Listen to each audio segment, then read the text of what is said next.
ಹಠ, ಮೊಂಡುತನ, ಉದಾಸೀನತೆ. ಹೀರೋ ಆಗಲು ಹೋಗಿ ಝೀರೋ ಆದ ಅಧ್ಯಕ್ಷ.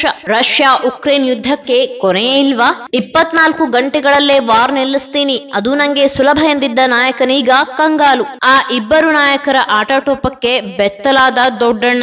ನಿಮ್ಮ ಉಸಾಬರಿಯೇ ಬೇಡ ನಂಗೆ, ಬಿಟ್ಬಿಡಿ. ವಾರ್ ಫುಲ್ ಸ್ಟಾಪ್ ಕುರಿತು ಟ್ರಂಪ್ ಮಹತ್ವದ ಘೋಷಣೆ ಏನು? ಆ ಎರಡು ದೇಶಗಳ ನಡುವಿನ ಯುದ್ಧವನ್ನ ಕೇವಲ 24 ಗಂಟೆಗಳಲ್ಲಿ ನಿಲ್ಲಿಸ್ತೀನಿ, ಅದೇನು ನನಗೆ ಅತಿ ಸುಲಭವಾದ ಕೆಲಸ ಅಂತ ಕೊಚ್ಚಿಕೊಳ್ಳುತ್ತಿದ್ದ ಜಗತ್ತಿನ ಆ ನಾಯಕ ಇದೀಗ ಬಾಯಿ ಮೇಲೆ ಬೆರಳಿಟ್ಟುಕೊಂಡು ತೆಪ್ಪಗೆ ಕುಳಿತಿದ್ದಾನೆ. ಅಲ್ಲದೆ ತಾನು ಕೊಟ್ಟಿದ್ದ ಮಾತನ್ನ ಉಳಿಸಿಕೊಳ್ಳಲು ಆಗಲಿಲ್ಲ ಅನ್ನೋ ಬೇಸರದಲ್ಲಿದ್ದಾನೆ. ಇನ್ನು ಇಷ್ಟೆಲ್ಲಾ ದೊಡ್ಡ ದೊಡ್ಡ ಮಾತು ಹೇಳಿರೋ ನನ್ನ ಬಗ್ಗೆ ಜಾಗತಿಕ ಮಟ್ಟದಲ್ಲಿ ಯಾವ್ಯಾವ ಚರ್ಚೆ ನಡೆಯುತ್ತಿರಬಹುದು ಅನ್ನೋ ಚಿಂತೆಯಲ್ಲಿದ್ದಾನೆ. ಒಂದು ಬಲಿಷ್ಠ ರಾಷ್ಟ್ರವನ್ನ ನಿಯಂತ್ರಿಸ್ತೀನಿ ಅಂತ ಹೊರಟಿರೋ ನಾಯಕನೀಗ ಆ ಎರಡೂ ದೇಶಗಳ ನಡುವಿನ ಕಾದಾಟವನ್ನ ತಡೆಯೋಕೆ ಅಸಹಾಯಕನಾಗಿ ಬಿಟ್ಟಿದ್ದಾನೆ. ಹೀಗೆ ಜಾಗತಿಕ ಮಟ್ಟದಲ್ಲಿ ತನ್ನ ಆಕ್ರಮಣಕಾರಿ ನಿರ್ಧಾರಗಳಿಂದಲೇ ಒಂದಿಲ್ಲ ಒಂದು ರೀತಿಯಲ್ಲಿ ಸದ್ದು ಮಾಡ್ತಾನೆ ಇರ್ತಾನೆ ಆ ವರ್ಲ್ಡ್ ಲೀಡರ್ ಅನ್ನೋದು ಇಂಟ್ರೆಸ್ಟಿಂಗ್. ಅಷ್ಟಕ್ಕೂ ಯಾರು ಮಹಾನ್ ನಾಯಕ, ಏನದು ಅವನಾಡಿದ್ದ ಮಾತು, ಆತ ಯಾವ ಎರಡು ದೇಶಗಳ ಮೇಲೆ ನಿಯಂತ್ರಣ ಸಾಧಿಸೋಕೆ ಮುಂದಾಗಿದ್ದ ಅನ್ನೋದರ ಕುರಿತು ಕಂಪ್ಲೀಟ್ ಮಾಹಿತಿಯನ್ನು ತಿಳಿಯಲು ಈ ವಿಡಿಯೋವನ್ನ ಕೊನೆವರೆಗೂ ತಪ್ಪದೆ ವೀಕ್ಷಿಸಿ.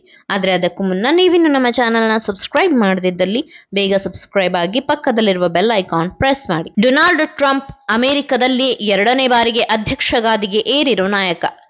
ಜಗತ್ತಿನ ಮಟ್ಟದಲ್ಲಿ ಅಮೆರಿಕ ಫಸ್ಟ್ ಅನ್ನೋ ನೀತಿಗೆ ಬದ್ಧರಾಗೋ ಮೂಲಕ ದೇಶದಲ್ಲಿ ಹಲವಾರು ಪ್ರತಿಕೂಲ ಬದಲಾವಣೆಗೆ ಕಾರಣವಾಗುತ್ತಿದ್ದಾರೆ. ಅಲ್ಲದೆ ಹೇಳಿ ಕೇಳಿ ಆಘಾತಕಾರಿ ನಿರ್ಧಾರಗಳ ನಾಯಕ ಎನಿಸಿರೋ ಈ ಟ್ರಂಪ್ ಇತ್ತೀಚೆಗೆ ಭಾರಿ ಸುದ್ದಿಯಲ್ಲಿದ್ರು.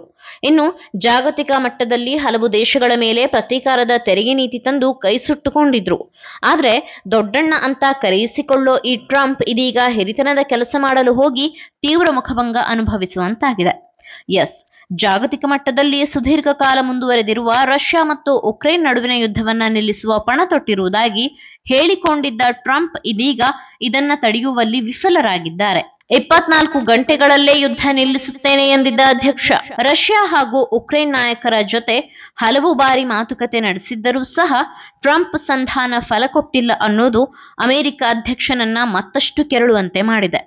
ಇನ್ನು ಪ್ರಮುಖವಾಗಿ ಕಳೆದ ವರ್ಷ ನಡೆದಿದ್ದ ಅಮೆರಿಕದ ಚುನಾವಣೆಯಲ್ಲಿಯೂ ಇದೇ ಯುದ್ಧ ನಿಲ್ಲಿಸುವ ವಿಚಾರವನ್ನೇ ತಮ್ಮ ಚುನಾವಣಾ ಅಸ್ತ್ರವನ್ನಾಗಿ ಮಾಡಿಕೊಂಡಿದ್ದ ಟ್ರಂಪ್ ಆಗಿನ ಜೋ ಬೈಡನ್ ನೇತೃತ್ವದ ಸರ್ಕಾರದ ವಿರುದ್ಧ ವಾಗ್ದಾಳಿ ನಡೆಸಿದ್ರು. ಅಲ್ಲದೆ ನಾನು ಅಮೆರಿಕದ ಅಧ್ಯಕ್ಷನಾಗಿ ಆಯ್ಕೆಯಾದ್ರೆ ಕೇವಲ 24 ಗಂಟೆಗಳಲ್ಲೇ ಆ ರಷ್ಯಾ ಹಾಗೂ ಉಕ್ರೇನ್ ನಡುವಿನ ಸಮರವನ್ನ ತಡೆಯುತ್ತೇನೆ ಎಂದು ಭರವಸೆ ನೀಡಿದ್ರು. ಅದರಂತೆ ಅಮೆರಿಕದ ಜನರು ಟ್ರಂಪ್ ಬೆಂಬಲಕ್ಕೂ ನಿಂತಿದ್ರು. ಆದ್ರೆ ಜನರಿಗೆ ನೀಡಿರೋ ಮಾತನ್ನ ಈಡೇರಿಸುವಲ್ಲಿ ಟ್ರಂಪ್ ಫೇಲ್ ಆಗಿದ್ದಾರೆ. ರಷ್ಯಾ ಹಾಗೂ ಉಕ್ರೇನ್ ನೀವಿಬ್ಬರು ನನ್ನ ಮಾತನ್ನ ಕೇಳುವುದಾದ್ರೆ ಕೇಳಿ, ಇಲ್ಲವಾದ್ರೆ ನಾನು ಸಂಧಾನ ಮಾತುಕತೆಯಿಂದ ಹಿಂದೆ ಸರುವುದಾಗಿ ಟ್ರಂಪ್ ಬೇಸರದ ಮಾತುಗಳನ್ನಾಡಿದ್ದಾರೆ. ಈ ಮೂಲಕ 2022ರಲ್ಲಿ ಆರಂಭವಾಗಿರೋ ಯುದ್ಧವನ್ನ ಕೊನೆಗೊಳಿಸುವಲ್ಲಿ ತಾವು ವಿಫಲರಾಗಿರುವುದಾಗಿ ಟ್ರಂಪ್ ಒಪ್ಪಿಕೊಂಡಂತಾಗಿದೆ. ಯುದ್ಧ ಕೈಬಿಡುವಂತೆ ಮನವಿ ಮಾಡಿದ್ದ ಟ್ರಂಪ್ ಇನ್ನು ಇದೇ ವಿಚಾರಕ್ಕೆ ಟ್ರಂಪ್ ಉಕ್ರೇನ್ ಅಧ್ಯಕ್ಷ ವ್ಲಾಡಿಮಿರ್ ಝೆಲೆನ್ಸ್ಕಿ ಅವರನ್ನ ಅಮೆರಿಕದ ಓವೆಲ್ ಹೌಸ್ಗೆ ಕರೆಯಿಸಿಕೊಂಡು ಯುದ್ಧ ಕೈಬಿಡುವಂತೆ ಮನವಿ ಮಾಡಿದ್ದರು.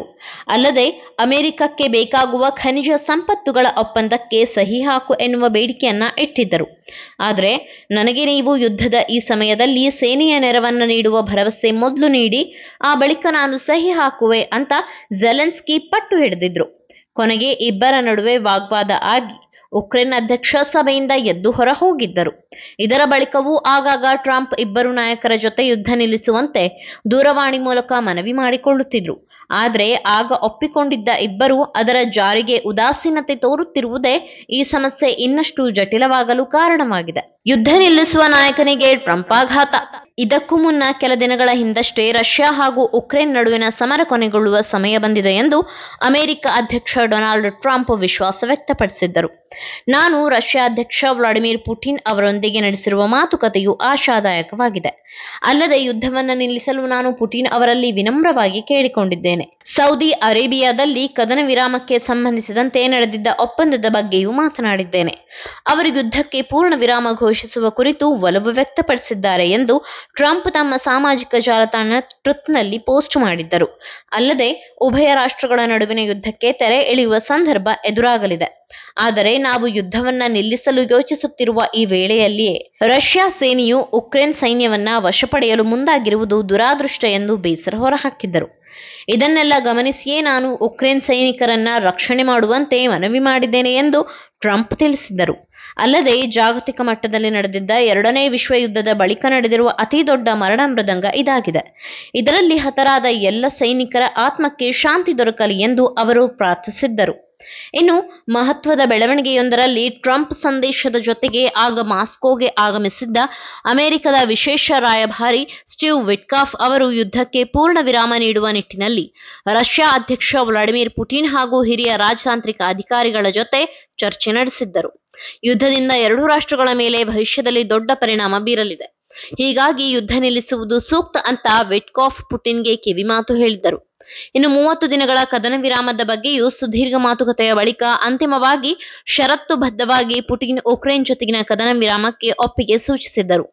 ಆದ್ರೆ ಇದನ್ನೆಲ್ಲ ಮೀರಿ ಟ್ರಂಪ್ ಮಾತಿಗೆ ಡೋಂಟ್ ಕೇರ್ ಅನ್ನೋ ರೀತಿಯಲ್ಲಿ ಉಕ್ರೇನ್ ಹಾಗೂ ರಷ್ಯಾ ನಡುವಿನ ಯುದ್ಧ ಇನ್ನೂ ಮುಂದುವರೆದಿದೆ. ಇದು ನಮ್ಮ ಯುದ್ಧವಲ್ಲ, ಗಮನ ಹರಿಸಲು ಇತರ ಆದ್ಯತೆಗಳಿವೆ.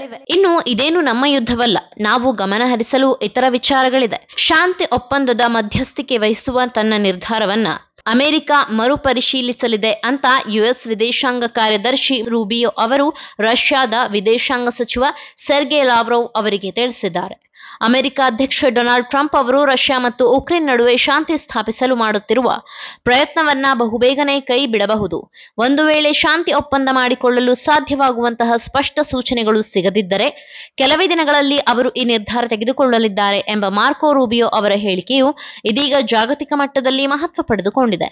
ಅಲ್ಲದೆ ದೊಡ್ಡಣ್ಣ ಅಂತ ಕರೆಸಿಕೊಳ್ಳುವ ಅಮೆರಿಕಕ್ಕೆ ಯುದ್ಧ ನಿಲ್ಲಿಸುವ ಸಾಮರ್ಥ್ಯವೇ ಇಲ್ವಾ ಅನ್ನೋ ಪ್ರಶ್ನೆಗಳು ಮೂಡುತ್ತಿದೆ. ನನಗೆ ಜವಾಬ್ದಾರಿ ಬೇಡವೇ ಬೇಡ, ಇಷ್ಟು ದಿನ ರಷ್ಯಾ ಉಕ್ರೇನ್ ಯುದ್ಧ ನಿಲ್ಲಿಸುವ ಜವಾಬ್ದಾರಿ ನಂದು ಎನ್ನುತ್ತಿದ್ದ ಅಮೆರಿಕ ಅಧ್ಯಕ್ಷ ಡೊನಾಲ್ಡ್ ಟ್ರಂಪ್ ಇದೀಗ ಈ ಜವಾಬ್ದಾರಿ ಬೇಡವೇ ಬೇಡ ಅಂತ ಹೇಳ್ತಿದ್ದಾರೆ. ಕ್ಷಣಕ್ಕೊಂದರಂತೆ ಬದಲಾಗುವ ಟ್ರಂಪ್ ನಿರ್ಧಾರದಿಂದ ಜಾಗತಿಕ ಮಟ್ಟದಲ್ಲಿನ ಶಾಂತಿ ಪ್ರಿಯರು ಆತಂಕಕ್ಕೆ ಸಿಲುಕಿದ್ದಾರೆ. ಡೊನಾಲ್ಡ್ ಟ್ರಂಪ್ ಅವರು ರಷ್ಯಾ ಉಕ್ರೇನ್ ಶಾಂತಿ ಒಪ್ಪಂದಕ್ಕೆ ಪ್ರಯತ್ನಿಸುವುದನ್ನ ಕೆಲವೇ ದಿನಗಳಲ್ಲಿ ನಿಲ್ಲಿಸುವ ಲಕ್ಷಣ ಕಂಡುಬರುತ್ತಿದ್ದು, ಸರ್ವಸಮ್ಮತ ಶಾಂತಿ ಒಪ್ಪಂದಕ್ಕೆ ಬರಲು ರಷ್ಯಾ ಉಕ್ರೇನ್ ತೋರುತ್ತಿರುವ ಉದಾಸೀನತೆಯೇ ಇದಕ್ಕೆ ಕಾರಣ ಅಂತ ಹೇಳಲಾಗಿದೆ. ಶಾಂತಿ ಒಪ್ಪಂದ ಜಾರಿಯಾಗುವ ಸಾಧ್ಯತೆ ಕಡಿಮೆಯಾದರೆ ಒಪ್ಪಂದ ಮೂಡಿಸಲು ಅಮೆರಿಕದ ಪ್ರಯತ್ನಗಳನ್ನ ನಿಲ್ಲಿಸುವುದಾಗಿ ಡೊನಾಲ್ಡ್ ಟ್ರಂಪ್ ಹೇಳಿದ್ದಾರೆ. ಈ ಕುರಿತು ಮಾತನಾಡಿರುವ ಯುಎಸ್ ವಿದೇಶಾಂಗ ಕಾರ್ಯದರ್ಶಿ ಮಾರ್ಕೋ ರೂಬಿಯೋ ರಷ್ಯಾ ಉಕ್ರೇನ್ ನಡುವೆ ಶಾಂತಿ ಒಪ್ಪಂದ ಜಾರಿಗೊಳಿಸುವ ಅಮೆರಿಕದ ಪ್ರಯತ್ನಗಳಿಗೆ ನಿರೀಕ್ಷಿತ ಮಟ್ಟದಲ್ಲಿ ಬೆಂಬಲ ಸಿಗುತ್ತಿಲ್ಲ ಅಂತ ಬೇಸರ ಹೊರಹಾಕಿದ್ದಾರೆ. ಪ್ಯಾರಿಸ್ನಲ್ಲಿ ಯುರೋಪಿಯನ್ ಮತ್ತು ಉಕ್ರೇನ್ ನಾಯಕರನ್ನ ಭೇಟಿಯಾದ ಬಳಿಕ ಮಾತನಾಡಿರೋ ಮಾರ್ಕೋ ರೂಬಿಯೋ ಶಾಂತಿ ಒಪ್ಪಂದದ ಅಮೆರಿಕ ಪ್ರಯತ್ನಗಳನ್ನ ರಷ್ಯಾ ಮತ್ತು ಉಕ್ರೇನ್ ಸೀರಿಯಸ್ ಆಗಿ ತೆಗೆದುಕೊಂಡಿಲ್ಲ ಅಂತ ಕಿಡಿಕಾರಿದ್ದಾರೆ. ಅಲ್ಲದೆ ಯುದ್ಧ ನಿಲ್ಲಿಸಿ ಕದನ ವಿರಾಮ ಒಪ್ಪಂದ ಜಾರಿಗೂ ಟ್ರಂಪ್ ಈ ಮೊದಲು ಮಾಡಿದ ಎಲ್ಲ ಪ್ರಯತ್ನಗಳಿಗೂ ಎರಡೂ ದೇಶಗಳ ನಾಯಕರು ಪಾಸಿಟಿವ್ ಆಗಿಯೇ ಇದ್ರು. ಆದರೆ ದಿನಗಳೆದಂತೆಲ್ಲ ಅವರಲ್ಲಿ ನಿರಾಸಕ್ತಿ ಹೆಚ್ಚಾಗತೊಡಗಿತ್ತು. ಅಂತಿಮವಾಗಿ ಇದು ಫಲ ನೀಡುವ ಲಕ್ಷಣಗಳು ಕಾಣುತ್ತಿಲ್ಲ. ಇದು ಈಗ ಡೊನಾಲ್ಡ್ ಟ್ರಂಪ್ ಬೇಸರಕ್ಕೆ ಕಾರಣವಾಗಿದೆ.